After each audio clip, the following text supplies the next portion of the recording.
하나님 말씀 느헤미야 9장 1절에서 22절까지입니다. 8장에서 율법을 듣고 깨달은 백성들은 먼저 회개의 눈물을 흘리고 또 초막절을 지키며 날마다 하나님의 말씀을 들었습니다. 이제 오늘 본문은 초막절이 끝난 이틀 후에 이스라엘 백성 전체가 모여 금식하며 회개의 시간을 갖게 됩니다. 성벽 재건보다 어떻게 보면 더 중요한 그들의 마음을 그 하나님께 돌리는 그러한 정체성을 확인하는 그러한 회개의 운동이 일어났던 것인데요. 오늘 본문을 잘 읽어보면 이스라엘의 전 역사를 돌아보고 하나님의 신실하심과 인간의 불순종을 대조해서 보여주고 있어요. 먼저 1절을 보면 그달 스무 나흔 날 24일을 말하는 거죠. 7월 24일이죠. 초막절이 끝난 지 이틀 후입니다. 이스라엘의 자손이 다 모여서 금식하며 굵은 베옷을 입고 티끌을 무릅쓰며 라고 말씀하고 있어요. 이틀의 간격을 둔 이유는 이들이 말씀을 들었기 때문에 충분히 묵상하며 또 생각하며 또 그것을 보내는 시간 아니었나 생각해 볼 수 있습니다. 그런데 이들이 지금 금식하며 베옷을 입고 티끌을 무릅쓰며 라며 전형적인 애도와 회개의 표현을 지금 보여주고 있어요. 음식을 거절함으로써 육체의 욕구가 아닌 영적인 문제에 집중하고, 이 굵은 베옷은 보통 염소털로 만든 거친 옷으로 매우 불편합니다. 이 불편함을 통해서 죄의 심각성을 표현하고 있고요. 이 티끌은 자신을 낮추고 하나님 앞에 너무나도 미천한 존재임을 고백하는 그러한 상징으로 볼 수 있습니다. 그런데 이런 형식도 참 중요하죠. 이들은 형식이 있지만 그 안에 더 중요한 마음의 진정성이 있었던 거예요. 우리가 지금도 이렇게 금식하면서 어떤 불편한 옷을 뒤집어 쓰고 땅에 무릎 꿇고 이러한 회개를 외적으로 하는 것, 그것은 크게 우리가 문제가 되거나 그것이 잘못됐다라고 말할 수 없습니다. 하지만 더 중요한 것은 정말 그 마음의 진정성을 가지고 하나님께 회개하고 있는가, 그리고 그 회개가 삶의 변화로 일어나고 있는가, 그것을 오늘 말씀을 통해서 우리가 생각해 보아야 하는 것이죠. 요엘 선지자가 이렇게 말했습니다. 너희는 옷을 찢지 말고 마음을 찢으라.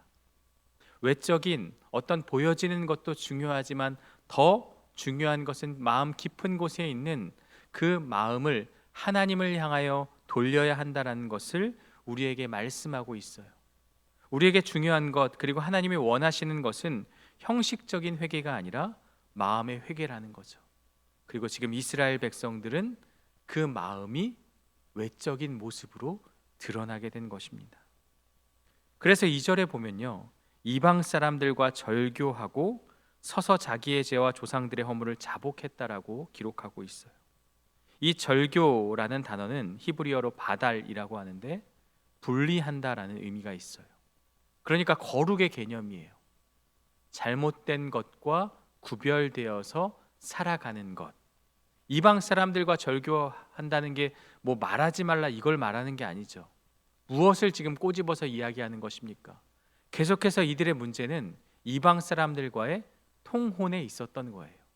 이방 사람들과 결혼하고 그것을 통해서 그 나라에서 안정을 꾀하고, 그리고 그것을 통해서 어떤 그러한 문화들을 흡수하면서 결국 타락하게 되는 그 시발점이 바로 이방인과의 통혼에 있는 것이죠. 당시에 많은 사람들이 권력을 위해서 또 편안하게 살기 위해서 이러한 일을 하였다는 거죠. 그들 스스로가 이것이 문제임을 알게 되면서 이방 사람들과 절교하게 된 것이고, 그리고 더 중요한 건 자기의 죄와 조상들의 허물을 자복했다는 거예요. 자기의 죄는 당연히 회개해야겠죠. 하지만 공동체의 죄, 이스라엘 백성들의 지금까지의 그 허물과 죄에 대해서 그들이 연대의식을 갖고 우리 공동체를 위해서 진실한 마음으로 기도했다는 거예요. 나는 그렇게 하지 않았고 나는 조상들의 죄와 전혀 무관하고가 아니라 그 죄마저도 오늘 이 시간 우리의 상황을 만든 그 모든 결과가 과거 하나님을 향한 배신과 배반과 모독이었음을 기억하고 그 죄로부터 그들 스스로가 자신의 죄로 인정하며 회개하게 되었다라는 거죠. 공동체의 죄까지도 인정하는 회개를 하나님께 드리고 있는 거예요. 그리고 3절에 보면요, 이날에 낮 4분의 1은 그 제자리에 서서 그들의 하나님 여호와 율법책을 낭독하고 낮 4분의 1은 죄를 자복하며 그들의 하나님 여호와께 경배하는데, 이 3절이 그냥 쭉 넘어가면 그냥 말씀을 읽고 회개했구나라고 생각할 수 있지만 순서가 중요한 거죠. 먼저 하나님의 말씀을 들어야 하는 것이죠. 말씀이 없는 회개는요, 죄책감에 불과해요. 말씀이 없으면 내가 무엇을 잘못했고 무엇이 하나님의 뜻에 위배되는지를 알 수가 없는 거죠. 그래서 말씀이 근거가 되어서 그것을 가지고 회개하는 거죠. 정확히 지금 이 순서를 따라서 이들이 회개하고 있는 것이죠. 말씀에 비춰보았더니 나의 죄가, 우리 공동체의 죄가 이러하구나. 그것을 인정하고 자복하며 하나님께 나아가는 거예요. 그리고 이러한 회개는요, 영적 지도자들의 선포를 통해서 공동체 전체로 확산이 되어집니다. 4절과 5절을 보면 레위 사람들은 단위에 올라가서 먼저 하나님께 큰 소리로 부르짖었고, 이어서 백성들을 향해서 영원하신 하나님을 송축하라고 선포합니다. 지도자들의 결단이, 개인의 결단이 공동체의 찬양으로 이어지게 된 거죠. 개인의 회개를 넘어서 공동체의 회개가 일어났던 것처럼 개인의 찬양이 공동체의 찬양으로 이스라엘 전체가 영적으로 하나님의 뜻 가운데 이 모든 일을 하고 있다라는 것이죠. 놀라운 일이 지금 이들 가운데 벌어지고 있습니다. 외적으로는 성벽 재건을 했기 때문에 다 끝난 것이다라고 생각하지만 하나님은 성벽 재건만을 원하신 게 아니에요. 너희 마음에 무너진 영적인 성벽을 세워 나가기를 원하셨고, 이제 이들은 그것을 지금 하고 있는 것이죠. 우리가 하나님께 범죄하였구나. 이 말씀 앞에 비춰보니 우리 조상들이 하나님 앞에 큰 죄를 저질렀구나. 여러분, 우리가 이 나라를 위해서, 또 교회 공동체를 위해서, 또 가정을 위해서 나와 상관이 없다가 아니라 기도해야 하는 이유는 무엇입니까? 우리가 그곳에 속해 있고 우리가 속한 곳이기 때문에 이 공동체의 죄를 위해서도 우리가 한 마음을 가지고 기도해야 하는 것이죠. 이들은 말씀을 보고 회개하고 그 후에 하나님을 찬양하게 되는 그 순서를 따르고 있는 것이죠. 6절을 보면 오직 주는 여호와시라, 하늘과 하늘들의 하나님과 1월 성신과 땅과 땅 위의 만물과 바다와 그 가운데 모든 것을 지으시고 다 보존하시오니 모든 천군이 주께 경배하나이다. 우리가 찬양하고 지금 우리와 함께하고 있는 그 하나님이 누구인지를 먼저 선포하고 있죠. 주는 여호와시라. 그리고 하나님만이 모든 것을 지으시고 보존하시는 창조주라는 것을 고백하고 있어요. 이들의 회개는요, 하나님의 주권을 인정하는 것으로 이어지게 됩니다. 이제 7절과 8절에서 우리가 잘 아는 구약의 인물이 나오죠. 바로 아브라함이 나오게 됩니다. 아브라함을 택하시고 언약을 맺으시며 그 말씀을 신실하게 이루신 의로우신 하나님을 찬양하고 있어요. 우리의 구원도 마찬가지입니다. 아브라함이 무언가를 잘해서 아브라함의 공로로 구원받은 게 아니라 그가 이삭을 바치기도 전에 하나님이 그의 믿음을 의로 여기시고 라는 표현이 나와요. 하나님은 이미 그를 택하시고 구원하여 주셨다는 것이죠.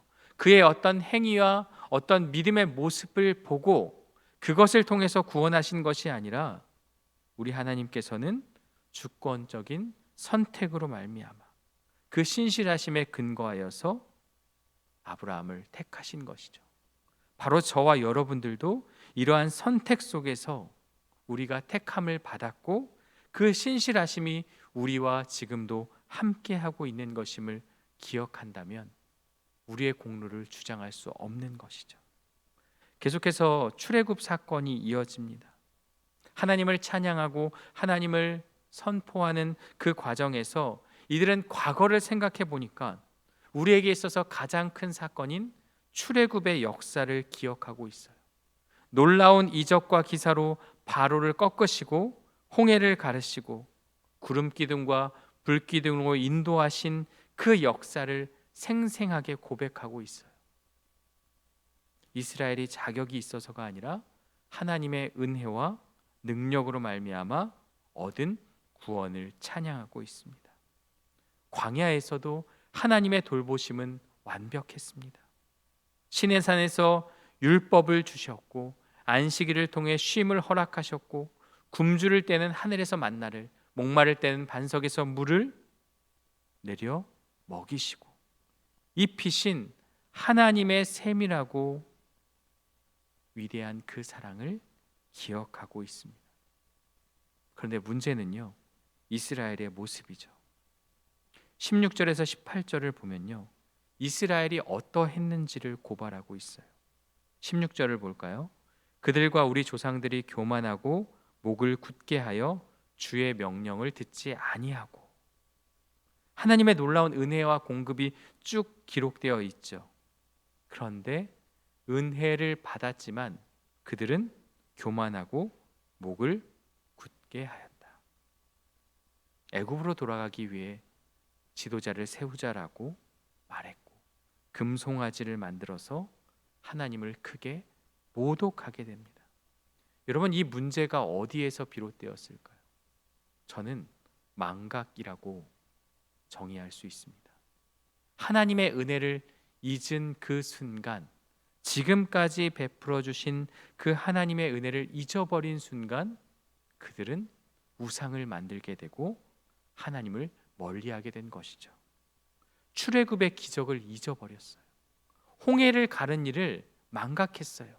만나와 메추라기를 주시고 때마다 살피시고 물을 주신 그 하나님의 역사하심을 잊어버린 거죠. 시편 78편 11절에 보면요, 그의 행하신 것과 그들에게 보이신 기이한 일을 잊었도다라고 이스라엘의 죄를 지적하고 있습니다. 우리도 마찬가지 아닙니까? 하나님이 나에게 베풀어 주신 은혜는 너무나 쉽게 잊어버리죠. 당장 우리의 결핍, 우리의 모자란 부분, 그것의 원망과 불평으로 나아가는 거죠. 지금까지 하나님이 주신 것이 너무나도 크고 너무나도 감사한 일인데 당장에 나에게 있어서 그 결핍에 우리가 초점을 맞추는 순간 다 망각해 버린다는 거예요. 하나님이 나에게 주신 그 은혜와 사랑을 잊어버리는 거죠. 어제까지, 아니 잠깐, 지금까지 쭉 기뻐하다가 현재 나에게 작은 어려움이 생기면 불평하고 원망하는 모습. 여러분, 이스라엘의 모습은 멀리 있지 않습니다. 바로 저와 여러분들의 모습이라는 거죠. 그런데 핵심은요, 17절 말씀이에요. 큰 반전이 있는데요, 17절 중간쯤에 보시면 그러나라는 표현이 있어요. 굉장히 중요한 접속사가 쓰여 있죠. 지금까지 이들이 하나님을 원망하고 불평하고 목을 굳게 하여 패역하여 죄를 지었지만, 그래서 진노받아 마땅하고 심판받아 마땅하지만 그러나 주께서는 용서하시는 하나님이시라. 이 그러나부터 시작되는 하나님의 신실하심과 그 사랑이 죄를 지었음에도 불구하고 그들을 살펴주시고 품어주시는 하나님의 사랑을 지금 고백하고 있습니다. 그들의 반역에도 불구하고 버리지 않으셨습니다. 여러분, 자녀가 아무리 부모의 마음을 아프게 해도 부모는 그 자식을 버리지 못합니다. 내 새끼고 내 자식이기 때문에 설령 내 마음을 아프게 할지라도 부모의 마음은 끊임없이 자식을 받아주고 은혜를 베풀 수밖에 없는 거예요. 근데 우리 하나님은 더 위대하신 하나님이죠. 우리의 죄와 우리의 허물과 우리의 더러움을 보시고 그것을 진노로 삼으시는 것이 아니라 하나님의 사랑과 그 인자하심으로 말미암아 우리를 품어주셨다는 거예요. 그러나의 은혜가 바로 오늘 본문의 핵심인 것이죠. 오늘 말씀을 보면서 많은 것을 생각하게 합니다. 마지막 것까지 쭉 읽어봐야겠지만 22절까지 우리가 읽었는데요. 땅도 주시고 또 은혜를 베풀어 주시는 그 장면을 마주하지만 우리는 오늘 이 말씀을 보면서 하나님이 나에게 주신 은혜를 과연 기억하고 있는가라는 질문을 던지게 됩니다. 이스라엘의 가장 큰 죄는 망각이었습니다. 모든 것을 다 잊어버렸어요. 하나님의 베푸신 그 사랑을 잊어버리는 그 순간 그들은 멸망의 길로 가게 되고 결국 열방을 통해서 심판을 받게 되고 포로 생활을 하게 되는 그 과정을 겪게 됩니다. 그러나 하나님은요, 그들을 끝까지 버리지 않으셨습니다. 잠시 내버려 두신 것이죠. 왜? 돌이키고 하나님께 다시 돌아올 수 있도록 사랑의 회초리를 든 것이죠. 우리의 모습은 어떠합니까? 어제까지 하나님께 감사하다가 오늘 나에게 작은 문제가 발생하면 하나님은 어디 계십니까? 왜 하나님은 나의 삶에 있어서 아무것도 해주시지 않으십니까? 라고 불평하고 원망합니다. 지금 나에게 베풀어 주신 그 은혜가 너무나도 많은데 쉽게 잊어버리며 그것에 초점을 맞추고 하나님을 원망하고 있습니다. 우리가 잊지 않기 위해서 어떻게 해야 합니까? 우리가 정말 잊지 않기 위해서 핸드폰에 알람도 일정도 기록해 놓고 때로는 손바닥에 쓰기도 하고 다음날 가져갈 물건을 하도 까먹으니까 신발장에 갖다 놓는 그러한 수고는 하면서 하나님의 은혜, 하나님의 사랑에 대해서 정말 기억하고 한자 한자 써 내려가는 감사 노트가 우리에게 있습니까? 하루를 마무리하고 잠자리에 누우며 무엇을 생각하고 무엇을 고민하고 있습니까? 어떻게 살아야 하지? 이 문제를 어떻게 해결해야 하지? 그러한 고민이 아니라 오늘 나에게 베풀어 주신 은혜, 더 정확히 말하면 지금까지 나에게 베풀어 주신 그 은혜에 대해서 하나하나 고백하며 그것을 생각하는 시간이 우리에게 있습니까? 우리가 그 기억, 하나님의 은혜를 기억하는 습관을 갖게 되면 불평과 원망은 사라지고 감사가 흘러 넘칠 수밖에 없는 것입니다. 다른 건 다 있더라도 허물과 죄로 죽었던 우리를 구원하신 그 예수 그리스도의 십자가의 사랑, 그 부활의 은혜를 기억하면 우리는 감사가 흘러 넘칠 수밖에 없는 것입니다. 그리고 17절에 그러나가 우리에게 무엇을 말해주고 있습니까? 인간의 배신과 하나님의 신실하심 사이에 놓인 이 한 단어가 우리의 소망이 될 수 있는 거예요. 이스라엘은 금송아지를 만들며 하나님을 크게 모독했지만 그럼에도 하나님은 그들을 보호하셨습니다. 하나님은 그들을 품어주셨습니다. 우리의 어떤 모습을 통해서 품어주신 게 아니라 신실하신 그 하나님의 성품이 이스라엘을 품어주셨던 것입니다. 그렇다면 우리가 해야 할 것은 무엇입니까? 죄책감에 사로잡혀서 우리가 죄인이기 때문에 하나님께 나아가는 것을 주저하는 게 아니라 오히려 죄인이기 때문에 돌아가는 것을 주저하지 않아야 합니다. 죄인에게는 하나님이 필요하기 때문입니다. 그러나의 하나님은 지금도 우리를 기다리고 있습니다. 우리가 계속해서 죄를 지어도 된다는 그러한 뜻이 아니라 돌이킬 때마다 하나님은 용서하시고 받아주시는 그 신실하신 하나님임을 우리에게 말씀하고 있습니다. 마지막으로 우리는 3절의 그 순서를 기억해야 할 것입니다. 이스라엘이 먼저 하나님의 말씀, 그 말씀을 듣고 본 후에 회개하였다는 그 순서를 기억해야 합니다. 우리가 말씀이 없으면 무엇을 회개해야 될지 모릅니다. 말씀을 알아야 무엇이 죄인지를, 하나님의 마음을 알게 되죠. 막연히 제가 죄인입니다라고 고백은 하지만, 그렇게 고백하고 눈물을 흘릴지라도 구체적으로 무엇이 하나님의 뜻에 위배되었는지를 알지 못할 수 있습니다. 그래서 우리는 이 말씀을 통해서 우리의 죄를 비춰줄 때 바른 회개가 일어날 수 있는 것입니다. 느헤미야 9장은 우리에게 중요한 진리를 가르쳐주고 있어요. 우리는 하나님의 은혜를 쉽게 망각하는 존재이다. 그러나 신실하신 하나님은 그럼에도 불구하고 우리를 용서하시고 사랑하는 분이시다. 오늘도 이 말씀 앞에 바로 서서 우리의 허물과 죄를 돌아보고 아버지 하나님의 신실하신 그 은혜를 기억하며 감사하며 살아가는 그러한 모습이 저와 여러분들의 모습이 되기를 주님의 이름으로 간절히 축원합니다. 함께 기도하겠습니다. 하나님 아버지, 감사합니다. 오늘 느헤미야의 말씀을 통해서 지금 이들이 성벽 재건이라는 큰 프로젝트를 완성했음에도 여전히 마음속에 영적으로 하나님께 나아가지 못한 그 부족함이 있음을 보게 되며, 오늘 말씀을 통해서 하나님께 나아가는 진실한 모습을 발견합니다.